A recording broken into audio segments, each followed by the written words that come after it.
Bonjour et bienvenue sur l'espace dédié au site mécaniqueuniverselle.net. Le site qui essaie de démontrer que l'humanité, dans son ensemble, le phénomène humain, évolue vers son ultime perfection. Nous construisons, sans le savoir, le paradis, une sorte de paradis pour nos futurs descendants, le paradis. Alors, de quoi ce paradis est-il le nom? Eh bien, selon moi, mais alors, c'est très difficile de pouvoir se projeter, évidemment, surtout qu'à mon avis, cet état de perfection mettra encore quelques siècles avant de parvenir à son terme. Peut-être 2, 3, 4, peut-être 10 siècles. Et on voit à quel point 2 ou 3 siècles, à 2 ou 3 siècles de distance, il est impossible de véritablement savoir comment l'humanité aura finalement évolué. Les hommes du XVIIIe siècle, de 1700, voilà, ou de 1600, n'aurait jamais pu imaginer le monde tel qu'il est aujourd'hui. C'était impossible d'imaginer qu'on aurait des téléphones portables, qu'on aurait des avions pour traverser le monde, qu'on aurait Internet, voilà, des trains, je sais pas, enfin bref, c'est impossible de l'imaginer. Qu'on fonctionnerait comme on fonctionne, qu'on aurait créé l'ONU, l'UNESCO, l'OMS, l'OMC, enfin des organismes pour fonctionner universellement, qu'on connaîtrait l'ensemble des humains qui composent la planète, tout ça, ça n'était pas à leur portée. Et nous, c'est pas à notre portée de savoir comment se déroulera le monde dans 2 ou 3 siècles. Par contre, on peut imaginer ce que serait cet état de perfection selon ma théorie. Selon ma théorie, cet état de perfection, c'est un état, on pourrait dire, sensualiste. C'est un état de bonheur. En fait, nous évoluons vers le plus haut degré de bonheur possible. De bonheur et d'amour possible. C'est-à-dire l'état d'extase, l'état d'éveil, de nirvana, peu importe comment on appelle cet état-là, l'état dont parle le Bouddha. Voilà vers quoi, selon moi, l'humanité se dirige. Dans les grandes lignes de cet état de paradis, pour moi, je vois la fin de la propriété privée, par exemple, la mise en commun de tout. Un monde qui est absolument ouvert, donc la paix universelle, évidemment, bien sûr, la fin des frontières, un monde qui a atteint le degré supérieur de liberté, une liberté absolue. Alors évidemment, pour ça, il faut que chaque être humain soit apte à ne pas intervenir sur la liberté d'autrui, à ne pas faire du mal à autrui, à ne pas avoir de pensée négative envers autrui. Donc il faut que l'humanité ait résolu toutes ces pathologies, que l'homme ne soit absolument plus un loup pour l'homme. Plus aucun homme ne peut être un loup pour l'homme dans ce monde, dans un tel monde. Parce qu'évidemment, si on a encore quelques velléités de prédation, de domination, de ces pulsions qui nous servent à construire l'humanité, de nous affirmer aux dépens d'autrui ou quoi que ce soit, eh bien évidemment, on peut pas, cet état de perfection ne peut pas fonctionner. Parce que certains asserviront les autres. Donc il faut avoir atteint, il faut que l'humanité dans sa totalité ait un logiciel mental qui leur permet d'être qu'amour avec autrui, d'être dans une ambiance de pouvoir vivre et collaborer à une ambiance de coopération, de fraternité, d'amour, de partage. Mais c'est pas partage des richesses, c'est simplement savoir vivre dans un monde où tout est gratuit, où il n'y a plus de compétition, plus de... voilà. Donc on voit à peu près le monde tel que, selon moi, vers lequel l'humanité se dirige. On peut imaginer donc que Proudhon avait raison en disant la propriété c'est du vol, donc la fin de la propriété. On peut dire que les anarchistes ont raison d'une certaine façon. Mais ça n'est pas un anarchisme capitaliste, parce que le capitalisme aura fini de produire ces activités. Aujourd'hui, on a encore besoin de ces activités pour finir de construire le monde. On est d'accord. Simplement, c'est pas la finalité. Le capitalisme n'est pas la finalité. La finalité, c'est la fin du capitalisme. C'est-à-dire que le capitalisme, c'est juste un moteur pour construire cet état de perfection. C'est un moyen, mais ça peut pas être une fin. Et donc, on peut voir le problème que pose justement le capitalisme dans un monde comme le nôtre lorsqu'il est prôné dans sa toute-puissance à travers le libertarisme. Comme le prônent donc les Elon Musk, les nouveaux, on va dire les nouveaux chantres du libertarisme américain qui ont l'intention de le répandre et de l'imposer sur la planète. Alors, on pourrait dire deux choses. Malheureusement, pour voir les défauts d'un système, il faut bien souvent le pratiquer. C'est comme, voilà, un gosse, pour qu'il entende les recommandations de son père ou de sa mère, qui lui disent attention, ne cours pas trop vite, par exemple, là, sinon tu risques de... Voilà. Eh bien, pour vraiment l'incarner, pour vraiment comprendre, il faut qu'il fasse cet échec, il faut qu'il aille au bout. Donc il est vraisemblable que pour le libertarisme, il faille l'expérimenter pour en voir tout le degré criminel qu'il porte, parce qu'à mon sens, il a un degré criminel qui est assez important. Simplement parce que ce sont des hommes qui l'appliquent et qui le mettront en pratique, et l'homme n'a pas atteint justement les qualités psychiques capables de ne pas abuser d'une liberté qu'on lui offrirait totale. Parce que cette liberté, elle se prend, la liberté des Elon Musk et des Zuckerberg et des Trump, elle se prend au détriment de certains qui n'ont plus la liberté. Et on le voit, ceux qui partent enchaîner parce qu'ils ont voulu migrer dans un pays pour pouvoir survivre, ils repartent enchaînés et rejetés. Bon voilà, c'est l'anti-liberté absolue quand on y réfléchit. C'est une anti-liberté totale. Et en plus mis en œuvre par des gens qui ont été des migrants, ou dont les parents ou les grands-parents ont été des migrants, en Amérique ou en Afrique du Sud ou ailleurs.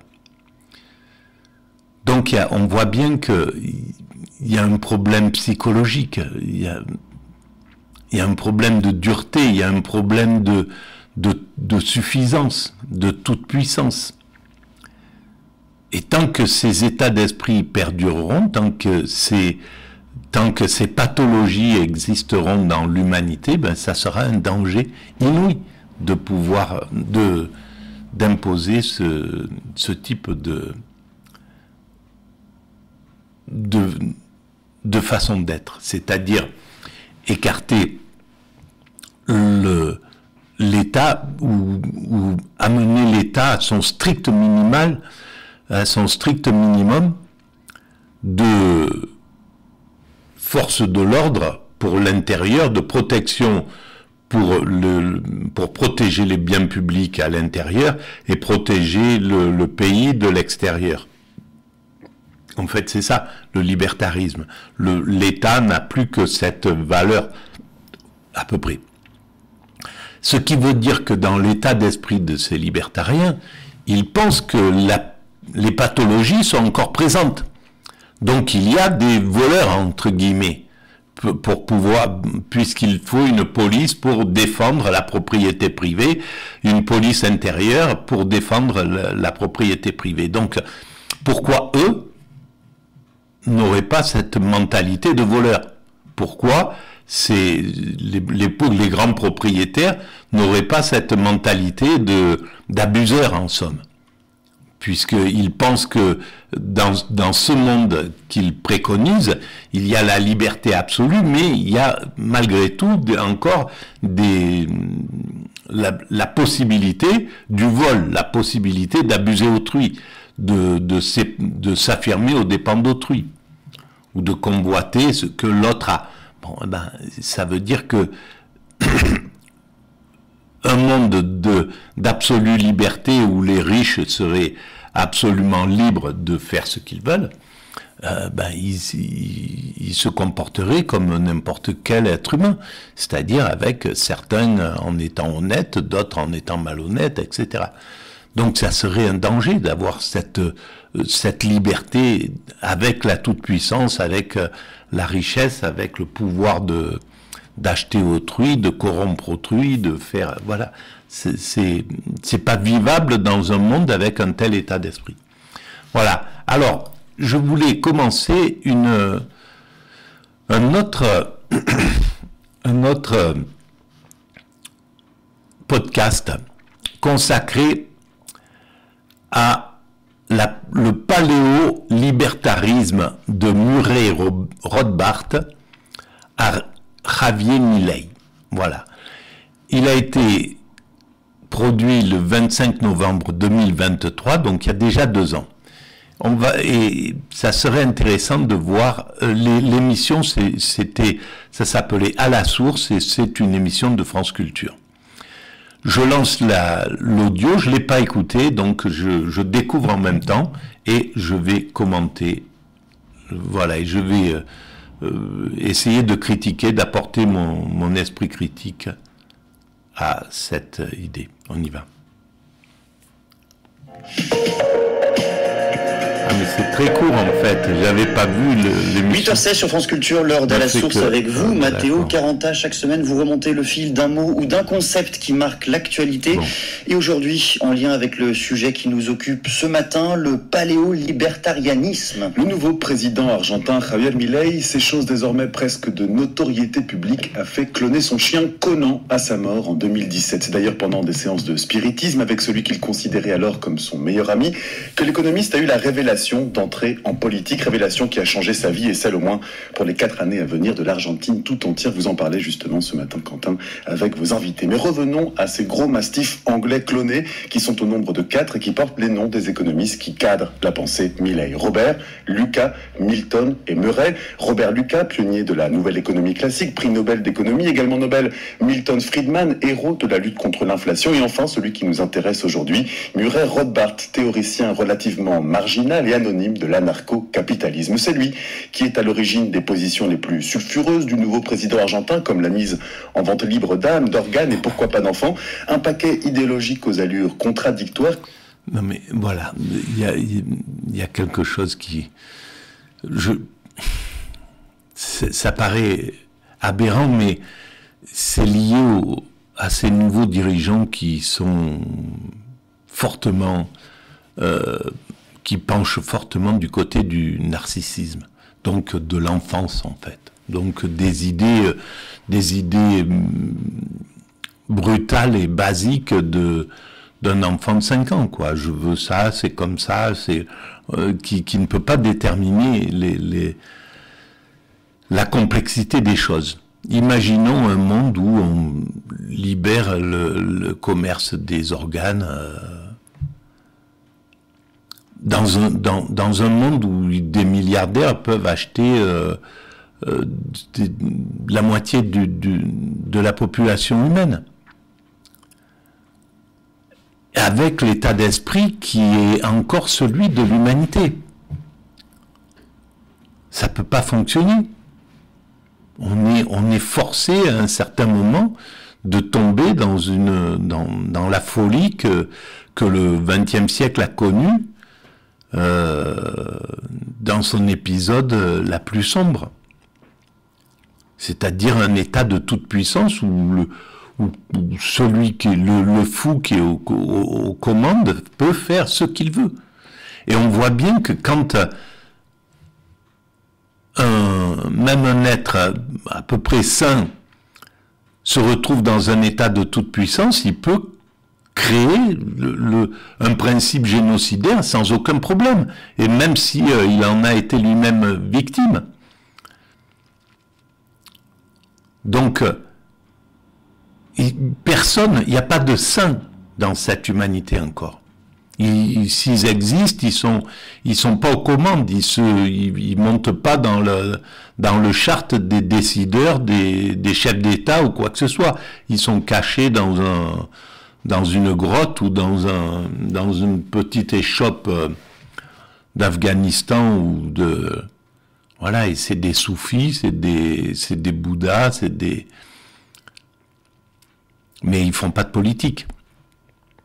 Et on voit que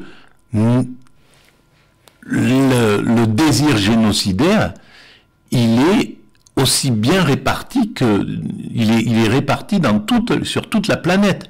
Il n'y a pas un groupe humain, il n'y a pas une religion, il n'y a pas une communauté humaine qui est épargnée de cette folie d'asservir autrui, de cette folie dictatoriale. Il y a personne il n'y a pas un groupe humain, une nation qui dirait nous, jamais de la vie. C'est un coup de chance si un pays, un monde ne sombre pas dans la dictature ou dans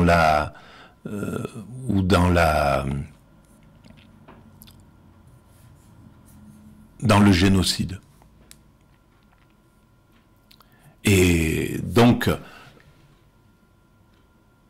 pour penser qu'on peut libérer la vente d'organes,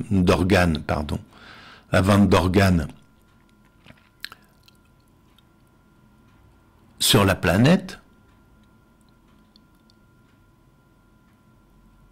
et le rendre privé, en faire le mettre au nom de société, c'est une catastrophe, quoi.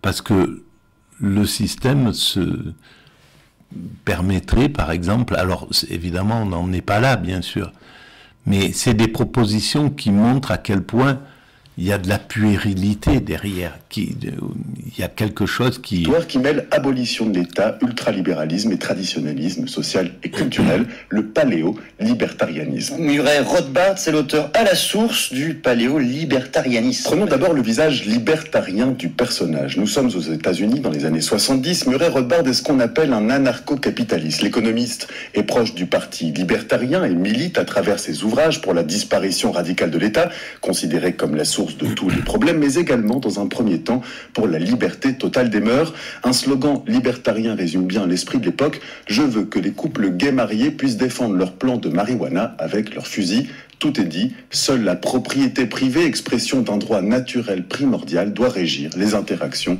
entre les individus. Rothbard, en anarcho-capitaliste radical, va même plus loin. Il faut, selon lui, mettre fin à toutes les fonctions régaliennes de l'État, police et justice incluses. Et au fil des années 70, sa pensée se radicalise davantage. Il se rapproche de certaines thèses d'extrême droite. C'est le versant paléo du personnage qui est. Donc, dans un monde tel qu'il est aujourd'hui, si on enlève la justice, la police, etc., il faut que chacun s'arme. Et s'armer, ça va correspondre à l'échelle de l'individu, à ce que nous voyons à l'échelle des États. C'est-à-dire que les Russes s'arment, les Ukrainiens s'arment également, demandent au moins l'équivalent, et un peu plus. Les Russes rajoutent un peu plus, font des armes un peu plus sophistiquées. Les Ukrainiens réclament des armes encore un peu plus sophistiquées. Donc ça s'arrête pas. Comment on peut vivre une vie avec de cet ordre-là, sachant que mon voisin au départ, il avait qui vise ma maison par exemple. Il avait un revolver. Moi, je prends un revolver. Et puis j'apprends qu'il a acheté une mitraillette. Donc je fais la même chose, etc., etc. Mais où ça s'arrête? C'est un monde qui ne peut pas fonctionner avec le psychisme que nous avons encore aujourd'hui. Le psychisme humain est encore trop dangereux, trop abusant pour pouvoir vivre cette liberté. Cette liberté, elle est extraordinaire quand plus aucun homme ne sera un loup pour l'homme. Oui, alors à ce moment-là, il n'y a pas de problème, il n'y a plus besoin ni de justice, ni de police, ni rien du tout. Mais ça, c'est pour dans 300, 400, 500 ans, 1000 ans. Voilà, c'est quand l'humanité aura atteint son ultime perfection. Personnage qui émerge, paléo, parce qu'il faut revenir à la société d'avant la modernité, celle des pionniers fondés sur le travail, la famille et la religion. Et la pensée paléo-libertarienne n'est pas seulement une utopie, mais... Sauf que ce retour à l'origine, eh bien, c'est le retour à l'origine de ceux qui ont pillé la terre des Indiens, qui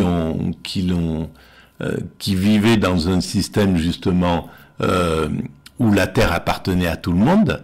Et là, ils en ont fait de la propriété. Ils ont imposé une propriété pour voler la terre de ceux à qui elle était communautaire. Donc c'est absolument dégueulasse, quoi, quand on y réfléchit.